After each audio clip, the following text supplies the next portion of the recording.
Ser Podcast. Jesús Callejo, que estás tomando nota, bienvenido a Ser Historia. Siempre tomo nota. ¿Qué pasa, Nacho? Siempre te pillamos en fuera de juego, casi, ¿no? No, forma parte del juego. Desde luego que sí. Siempre anotando el último dato y sobre todo la última anécdota que viene bien para este cronovisor. Oye, qué espectacular la semana pasada en la cueva de Nerja.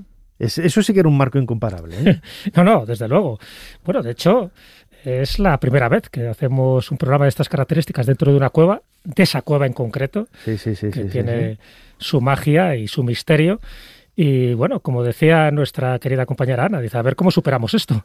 Pues va a ser muy difícil, desde luego, va a ser muy difícil. Pero mira, continuamos un poco con la magia y el misterio, porque el personaje de esta semana en el cronovisor, Hermes Trismegistro, que ya lo tenemos aquí encima de la mesa, tenemos al Hermes griego, no se queda corto, ¿eh?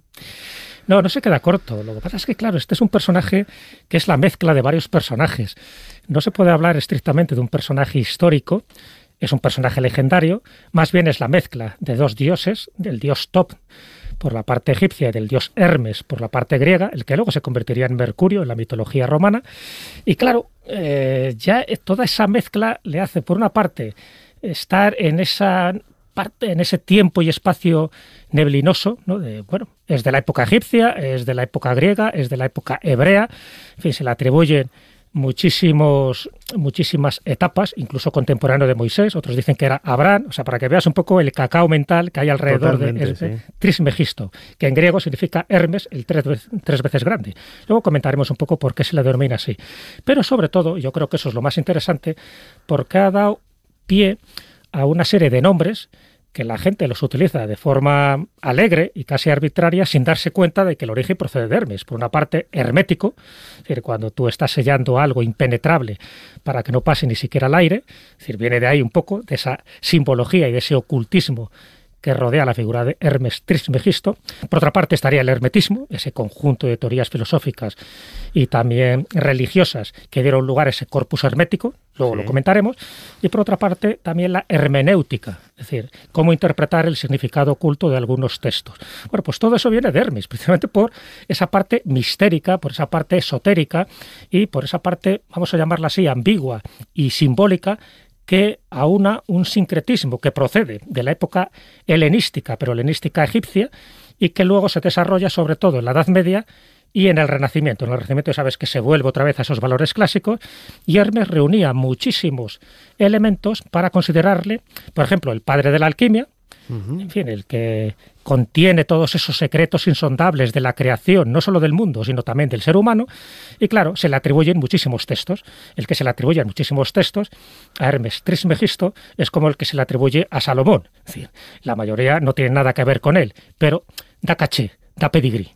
Así que este es básicamente Hermes Trismegisto, el tres veces grande, y por qué ha sido tan, no adorado, pero sí reverenciado y sí tomado como referencia para todos aquellos que aman el ocultismo, las órdenes herméticas y sobre todo ese tipo de textos que te ponen en consonancia con la esencia del ser y con los principios básicos de la creación del mundo. Es decir, conocer ni más ni menos que la esencia de los dioses. A eso aspiramos un poco, ¿no? En este cronovisor, en este nuevo cronovisor, con esta figura tan emblemática de la historia del Antiguo Egipto, de la historia del Renacimiento, sobre todo, del mundo clásico, cuando se vuelven a reinterpretar todas esas fuentes.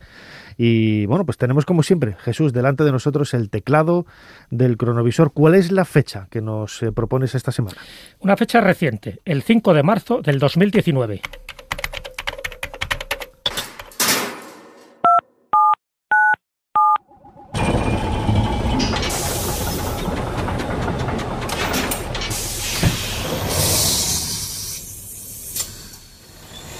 Adelante, pasen. Jesús Callejo les está esperando junto al cronovisor.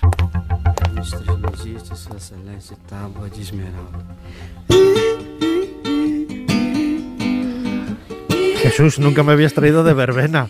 ¿Qué te parece, Estamos aquí en un concierto, ¿pero esto qué es? Un concierto, plan juerga. Dices, bueno, ¿qué tendrá esto que ver con Hermes Trismegisto? Pues tiene mucho que ver.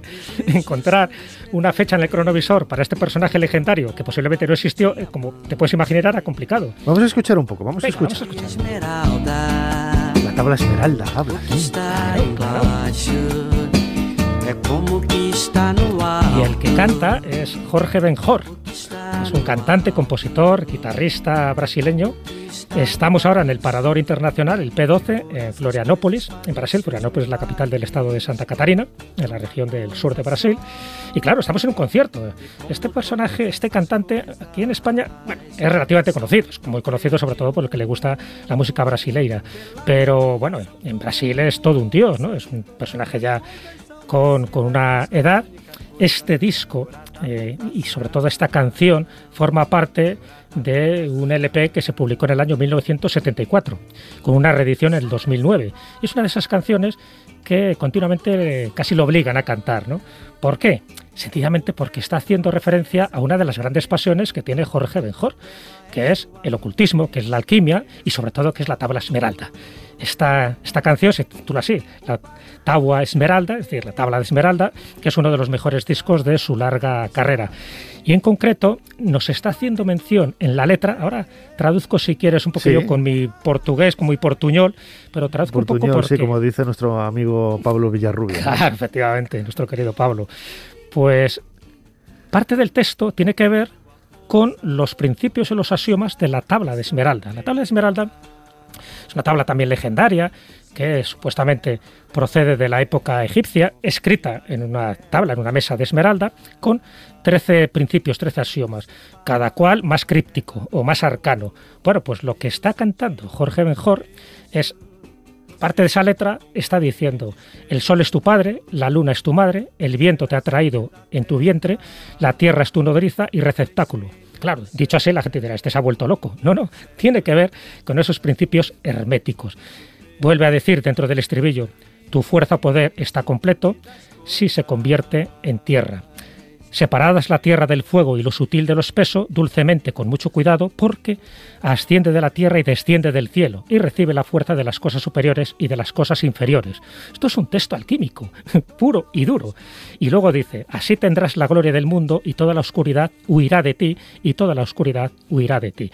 Lo dice por 2 veces. Estos son textos de la tabla esmeraldina, de esa tabla de esmeralda, que bueno, luego fue traducida por algunos autores del Renacimiento y que se ha convertido como en un texto básico para conseguir la gran obra. Ojo, Nacho, cuando hablamos de la gran obra, sí, no solo estamos hablando de convertir metales innobles como el plomo en oro, sino que estamos hablando de la transmutación y de la transformación personal. Es una vía iniciática para llegar a conocerte a ti mismo, porque tal como decía el principio de Delfos, del templo de Delfos, si tú te conoces a ti mismo, eres capaz de conocer a los dioses y al mundo entero. Que ahí está un poco la base de esa cultura hermética, de esa figura de Hermes Trismegistro, el 3 veces grande, el 3 veces maestro, la idea de un conocimiento completo, absoluto.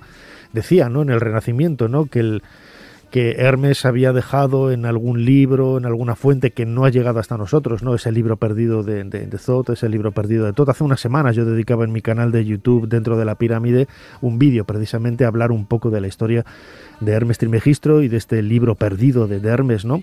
Y claro, esos autores del Renacimiento, esos autores sobre todo neoplatónicos, hablan de ese texto, ese legado de Hermes, y que no ha llegado hasta nosotros, pero que no estemos pensando quizás en un libro de ciencia, un libro de matemáticas, sino es un libro mucho más interior, ¿no? Sí, por eso es un libro hermético. ¿Por qué?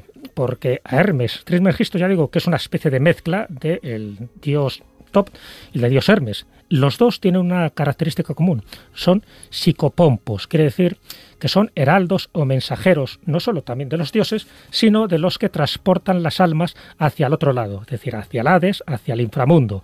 Con lo cual eso ya nos está dando una idea. Claro, si nos vamos un poco al origen, al dios Hermes, al dios griego, es el dios también del comercio, es el dios de los viajeros, es el que de alguna forma crea, igual que le pasa con Thoth, esas escrituras que tú tienes que saber descifrar, ¿no? Porque la escritura tiene mucho más que un contenido literal, hay todo un contenido oculto. Entonces, por eso es esa mezcla, por eso surge el hermetismo como esa síntesis del pensamiento, por una parte helenístico, por otra parte egipcio, y por eso los primeros textos que aparecen de Hermes es a partir del siglo II, el siglo III, después de Cristo. Es decir, se relaciona con ese gnosticismo cristiano, con ese gnosticismo que luego se convierte en herético, porque la concepción que ellos tienen del mundo y la concepción que tienen de los dioses no tiene nada nada que ver con la concepción que aparece en el Antiguo Testamento y, por supuesto, nada que ver con el Nuevo Testamento. Ni con el Antiguo Egipto. Ni con el Antiguo Egipto. No tiene nada que ver. Es otra cosa. Es como una línea paralela de pensamiento esotérico, mágico. No en vano se le considera el precursor de la magia, de la teurgia, que también es esa forma de contacto con los dioses, precisamente a través de invocaciones, el precursor de la astrología, como no, el precursor del tarot, el precursor de la alquimia y el precursor hasta de la psicología, porque muchos de los textos te están poniendo en consonancia con la esencia y la identidad del propio ser humano. Es decir, ese conócete a ti mismo, sí. Pero para conocerte a ti mismo, evidentemente, tienes que tener esos medios, ese ritual, ese camino iniciático para saber quién es realmente. Eso es un poco lo que se contendría en el corpus hermético, esa colección de 24 textos sagrados, que en definitiva son como 17, o sea, 24 sería un poco la extensión, que luego se reducen a 17 textos, que son esos, creencias, axiomas, esotéricas con distintos temas. Fíjate qué temas. Por una parte, la naturaleza de lo divino, es decir, conocer a los dioses. Siempre se habla de dioses, no se habla de un solo dios. Conocer cómo surge el cosmos, cómo surge la Tierra. Hay toda una cosmovisión diferente, por supuesto, a la que dicen los astrónomos. La caída del hombre del paraíso y su exilio, es decir, cómo hemos perdido ese origen, esa gran casa, ¿no? Ese gran refugio en el que tendemos a volver, y también el nacimiento de la verdad, el bien y la belleza. Es decir, esas nociones del bien, la verdad y la belleza son los tres principios griegos que sirven para valorar la humanidad. Es decir, aquellos que realmente tienen estos tres principios son los que se ajustan a este principio hermético. La figura de Hermes Trismegisto ha marcado un poco la historia del ser humano, la historia de Occidente, ¿no? Me atrevería a decir, más que de Oriente, sobre todo la historia de Occidente en los últimos 5 o 6 siglos. Si te parece, vamos a hacer una incursión en este viaje en el tiempo, en este cronovisor, Jesús Callejo, que estamos haciendo contigo, hablando de la figura de Hermes, para hablar con un buen amigo, un amigo común, Pedro Ortega. Él ha estado en muchas ocasiones con nosotros. Él ha publicado recientemente Crónicas del Madrid Secreto, con Ediciones B, y también tiene un libro que queremos recomendar desde aquí, que es El Tarot de Manteña. Porque también ahí habla de Hermes Trismegisto en este libro. Por eso le hemos llamado. Pedro Ortega, bienvenido de nuevo a Ser Historia. Bueno, bien hallado y contentísimo. Desde luego. Oye, tengo delante de mí este libro, El Tarot de Manteña. Tú eres experto, especialista en el mundo del arte, también en esas interpretaciones más sui generis, ¿no?, entre comillas, que hay del mundo del arte. La figura de Hermes y el legado de Hermes Trismegisto tiene mucho que ver, ¿no?, con ese legado del arte, ¿no? Pues sí, fíjate que es muy curioso cómo, bueno, la figura de Hermes, aunque está un poco oscura a lo largo de la Edad Media, que aunque algo se le conoce, cuando realmente cobra importancia es en el Renacimiento. Uh-huh. Y hay dos representaciones muy curiosas de Hermes Trismegisto que menciona en el libro que comentabas, el del Tarot de Manteña, y es que en suelo sagrado, en la Catedral de Siena, y nada menos que en los apartamentos Borgia del Vaticano, aparecen representaciones de este personaje Hermes Trismegisto, como digo, en un contexto cristiano. Y es que en la Europa del Renacimiento, sobre todo en Italia, en esa corriente humanística, lo que hay es una intención de unir todas las filosofías con el cristianismo. O sea, Platón por una parte, el cristianismo y el hermetismo. O sea que nos encontramos con una filosofía que representa dentro del marco cristiano en esos dos lugares tan concretos que decía, la Catedral de Siena y los apartamentos Borgia del Vaticano. Sí, es lo que hace que cuando uno se acerca un poco a leer los textos herméticos tiene mucha afinidad con ello, ¿no? Porque estamos pensando, es una tradición que dice que viene del Antiguo Egipto y tal, pero luego cuando te pones a leerlo, tu tradición, la tradición de una persona como nosotros de ámbito judeocristiano, puede entender, ¿no?, y puede comprender muchos de esos textos porque tienen muchas afinidades. Pues sí, fíjate, hay una pequeña trampa, y es que los estudios cuando se realizan los estudios del corpus hermético, fundamentalmente, y del Asclepio, que son dos de los textos fundamentales de Hermes Trismegisto, cuando se traducen se cree que se trata de un personaje que vivió en la época de Moisés y que vivió en Egipto.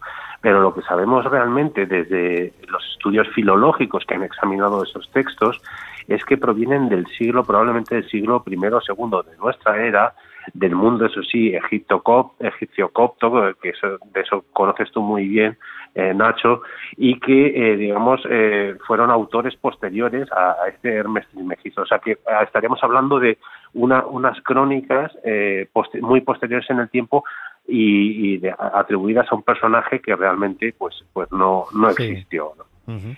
Jesús, seguro que quieres preguntar estabas algo comentando, Pedro, que claro, hay una referencia a él aunando un poco lo que es el paganismo con el cristianismo, y que aparezca en la Catedral de Siena y que aparezca en esas estancias de los Borgias en el Vaticano llama la atención. Pero en concreto en la Catedral de Siena aparece dentro de un mosaico ahí reflejado, acompañado de unas sibilas. ¿Realmente esto indicaría ese carácter profético, ese carácter de adivino, lo que también se le atribuye, ¿no?, a Hermes, dentro de las muchas facultades y muchas de las habilidades que dice que él tenía? ¿Tú crees que pueden ir por ahí los tiros, el que aparezcan esas sibilas al lado de Hermes? Por supuesto. Es que, digamos, Hermes es el nuevo valedor, pero es que fíjate que las sibilas, al igual que él, son otras figuras paganas incluidas dentro de lo cristiano. Y igual que tenemos a Hermes, a las sibilas en Siena, el gran Miguel Ángel en la Sixtina también representa las sibilas. ¿Esto qué quiere decir? Que en ese momento hay una apertura del Vaticano, de la Iglesia Católica, receptiva a las culturas paganas de la antigüedad. Es una pena que por los, digamos, dispendios del Vaticano que culmina al final con la reforma de Lutero, es una pena porque se vivió una época de conciliación de la sabiduría pagana con la sabiduría cristiana que, a mi juicio, hubiera sido toda una revolución para lo que es la Iglesia y el pensamiento, digamos, religioso de los siglos venideros. Tú en el libro del tarot de Mantegna, bueno, como experto que eres en el tarot, yo antes comentaba de que, bueno, dentro de los antecedentes, dentro de las influencias que tiene ese primer tarot, ¿no?, que surge en el Renacimiento, hay muchas influencias. Por una parte estaría el libro de Thoth, famoso, ese libro de las figuras, ¿no?, que hay que descifrar, pero también se le atribuye a Hermes Trismegisto, pues esa primera enseñanza, ¿no?, del tarot, es decir, enseñar sin textos, enseñar con imágenes, enseñar con símbolos. ¿Tú crees que podríamos ahí tomar como referencia a Hermes también como los orígenes del tarot? Pues fíjate, ahí está un poco más complejo. Yo diría que ahí no estaría yo de acuerdo en ese sentido.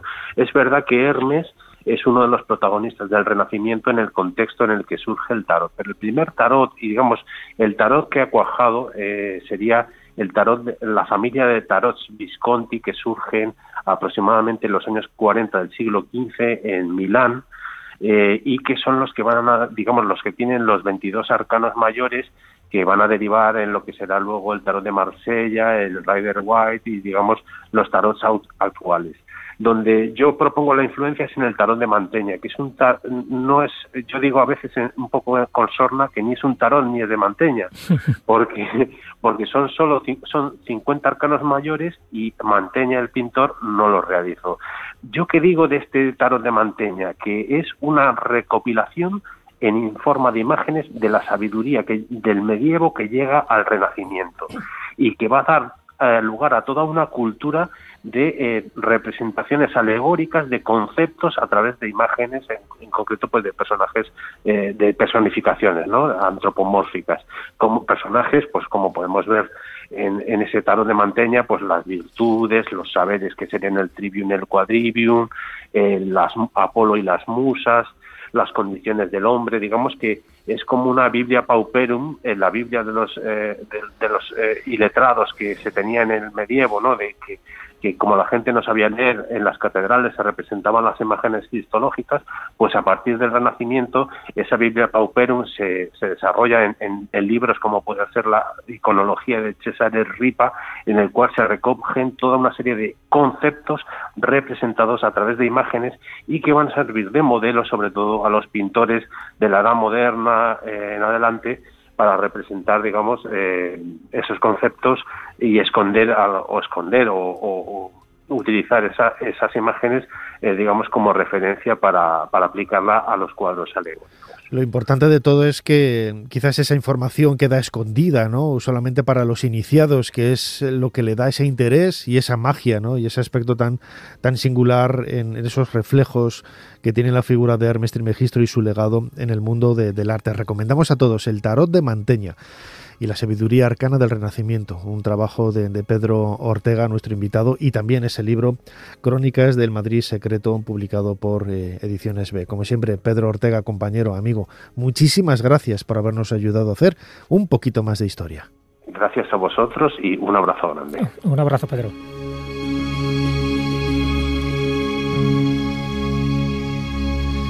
Jesús, qué apasionante y qué interesante lo de esconder, ¿no? Entre líneas en un texto y también entre las figuras, un conocimiento. Realmente no tiene por qué ser un conocimiento ancestral, muy antiguo. Es cierto que todo lo que viene dado de la figura de Hermes Trismegisto, pues parece como lo de Shakespeare, ¿no? Una especie de firma en la que mucha gente, ¿no?, ponía por escrito sus ideas, sus reflexiones, sus inquietudes, pero es muy interesante y muy apasionante, ¿no? Desde el punto de vista antropológico, a mí me apasiona, vamos. No, y a mí también. Todos los que nos gusta un poco, pues eso, trascender lo que es la versión oficial del conocimiento, donde, claro, vas a lo más oculto, a lo más prohibido, a lo más heterodoxo, a lo más gnóstico y a veces pues a lo más herético, ¿no? Porque eso se dio de tortas, te puedes imaginar, claro, con las doctrinas oficiales del catolicismo y del cristianismo a lo largo de la Edad Media. Por eso estuvo bastante oculto a lo largo de la Edad Media y florece en el Renacimiento. Fíjate que florece en el Renacimiento con auténticas lumbreras. Por una parte, Pico de la Mirandola, que sabe perfectamente que hay una serie de verdades ocultas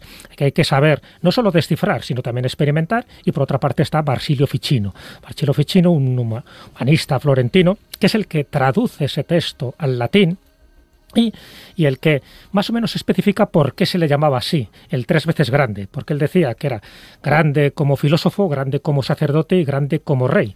Que en parte está como dividido en esas tres disciplinas que él dominó. Cuando digo él, estamos hablando de esa especie de ente incorpóreo llamado Hermes Trismegisto. Por una parte sería la alquimia, siempre se le asocia a los principios alquímicos, por otra parte estaría la astrología y por otra parte estaría la teurgia que te comenté, que un poco me recuerda a esos famosos 3 regalos que le hacen los Reyes Magos a Jesús, cuando le regalan oro, incienso y mirra. El oro como rey, el incienso como Dios y la mirra como hombre. Es decir, si te das cuenta, la tríada, y antes te he hablado también de la belleza, del bien y de la verdad, las tríadas siempre forman parte de esos elementos esotéricos, incluso en los rituales. Acuérdate, cuando hay que hacer un ritual, que hay que hacer 3 veces lo mismo, ¿no? O dar 3 veces a un lugar, o beber 3 veces del sorbo de una fuente, etcétera. El 3 está muy relacionado siempre con esos principios herméticos, alquímicos y mágicos. Lo que pasa es que a veces hacemos una parte profana de esos rituales sagrados.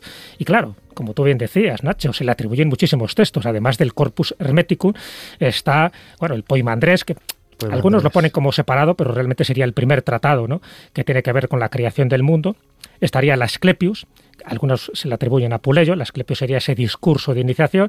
Estaría la virtud del mundo, o los diálogos de Hermes Amón. Como ves, siempre hay una referencia a Egipto, porque también el que todo tuviera que ver con Egipto, y sobre en la época del Renacimiento, donde hubo una pasión, y tú lo sabes bien, ¿no?, hacia todo lo que tenga que ver con lo egipcio, y eso que todavía no se había descifrado los jeroglíficos, pero había una cierta pasión. Así que ahí tenemos a Hermes, y por eso lo de hermetismo. Desde luego, y Hermes, como siempre, es quizás esa proyección un tanto errónea, ¿no?, de la figura de Tot, el dios con cabeza de ibis y también identificado con un babuino. Esto seguro que no sabías que lo iba a traer, ¿eh? No sé, ¿no? Esto la gente no lo ve, pero luego pondremos alguna fotografía en la web. Esto es de mi colección particular, es un amuleto del dios Tot, es de época tardía, será del siglo VI, V antes de Cristo. Está hecho de fayenza y era uno de esos amuletos que llevaban los antiguos egipcios como un elemento protector, ¿no? Es un pájaro ibis con cuerpo de persona, cógelo, que no muerde, tranquilamente, bueno, ahí.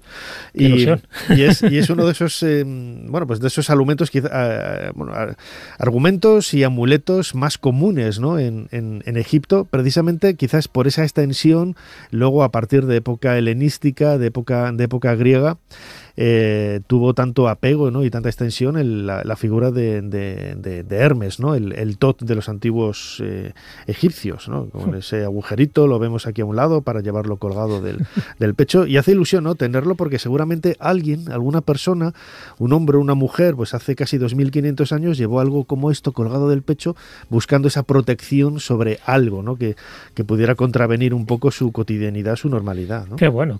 Pues sí, porque claro, al final es como todo, el que está en el secreto, es decir, aquel que conoce algo más que el vulgo, que en fin, que la media de la humanidad, se considera que es un privilegiado, se considera que tiene como una parte de verdad esa que acumula a los dioses y que solo se lo dan a los iniciados, y evidentemente muchas veces a través de un talismán, de un amuleto, pues te consideras que estás protegido, ¿no?, por esos propios dioses.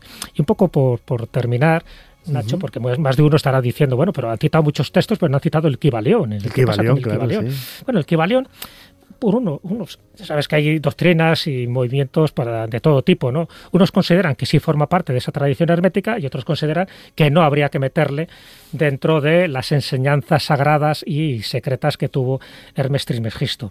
Por mi parte, yo creo que sí. Sabes que el Kybalión es una obra que se publica en 1908, que se atribuye a 3 iniciados. De los 3 iniciados, uno sabemos quién era, que era William Walker Atkinson.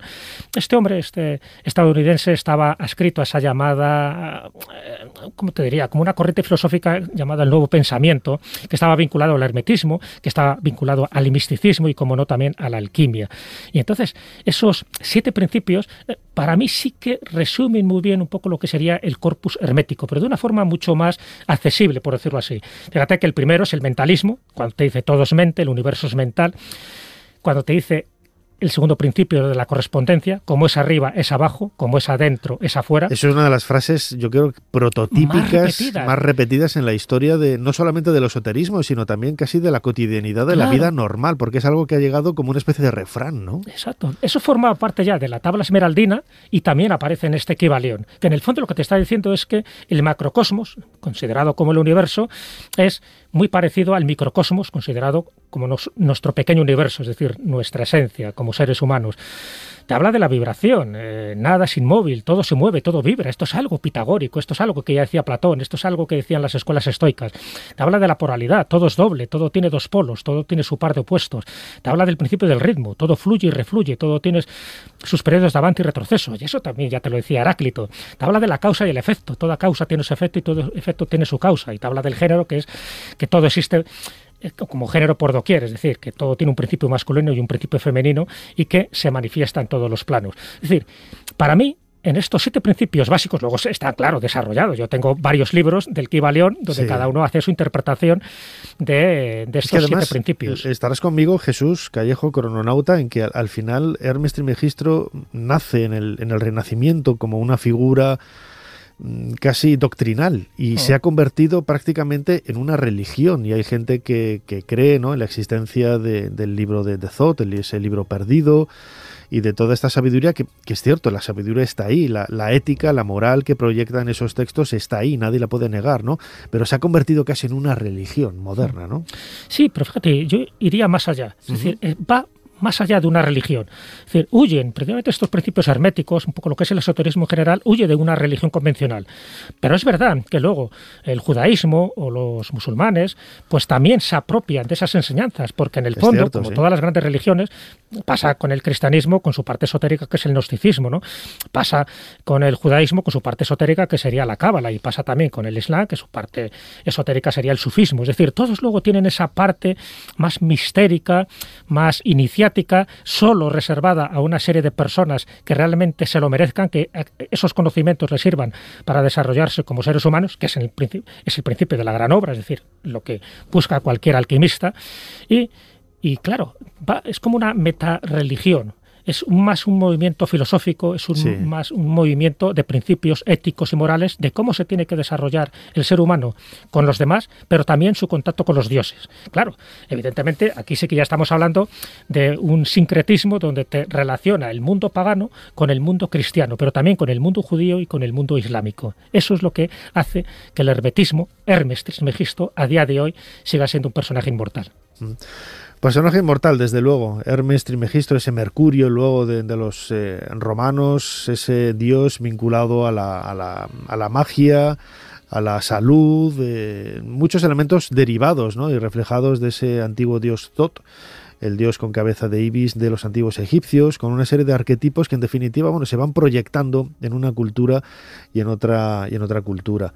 Jesús Callejo, crononauta, te seguimos escuchando este fin de semana, como todos los viernes, un día antes, colgáis en Podium Podcast vuestro programa, La Escóbula de la Brújula. En más de una ocasión habéis por lo menos mencionado la figura de Hermes y os habéis adentrado en ello. Me encantó el otro día cuando estuvisteis hablando de los plagios y de las copias, te lo comenté hace unas semanas, me pareció un programa estupendo, ¿no?